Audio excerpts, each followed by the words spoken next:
ഈ മാധ്യമം എന്ന് പറയുന്ന പത്രം മുസ്ലിം നേതാക്കന്മാരാരൊക്കെ വളർന്നു വന്നിട്ടുണ്ടോ അവരെ മുഴുവനും നശിപ്പിക്കാൻ ഏറ്റവും കൂടുതൽ പ്രവർത്തിച്ച, മുസ്ലിങ്ങളെ തമ്മിലടിപ്പിക്കുന്നതിൽ ഏറ്റവും വലിയ റോൾ അഭിനയിച്ച പത്രമാണ് മാധ്യമം പത്രം. ഇത് പറയുമ്പോ ഞാൻ വെറുതെ അല്ല പറയുന്നത്.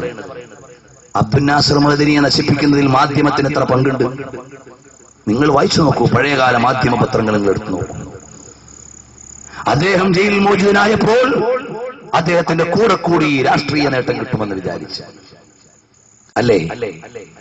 അപ്പോൾ അദ്ദേഹം ജയിലിൽ കിടന്ന സമയത്ത് ഒരു പരസ്യം കൊടുക്കാൻ ചോദിച്ചിട്ട് കൊടുക്കാത്ത പത്രമാണ് മാധ്യമം. എനിക്ക് കോഴിക്കോടുള്ള പത്രാധിപരുമായി, അത് ബന്ധപ്പെട്ട ആളുകളുമായി എനിക്ക് വിവരം ഉണ്ട്, അതുകൊണ്ട് പറയാം. അപ്പോൾ അദ്ദേഹത്തെ നശിപ്പിക്കുന്നതിൽ വലിയ റോൾ അഭിനയിച്ച പത്രം.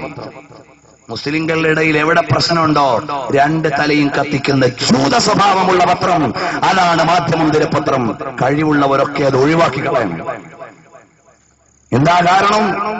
റബീഉൽ അവ്വൽ 12 ഇന്ന് നബിദിനാന്ന് എഴുതിയ മാധ്യമക്കാരന്റെ ഈമാൻ പോവും. ഇന്ന് ആറ്റുകാൽ പൊങ്കാലയാന്ന് എഴുതിയാൽ ഈമാൻ പോവില്ല. നിങ്ങൾ എന്തെങ്കിലും കണ്ടിട്ടുണ്ടോ റബീഉൽ അവ്വൽ 12 മാധ്യമക്കാരന്റെ സപ്ലിമെന്റ് ഇറക്കിയത്? എന്തുകൊണ്ടൊരു മുസ്ലിം പത്രം എന്ന് പറയുന്നവർക്ക് കഴിയുന്നില്ല?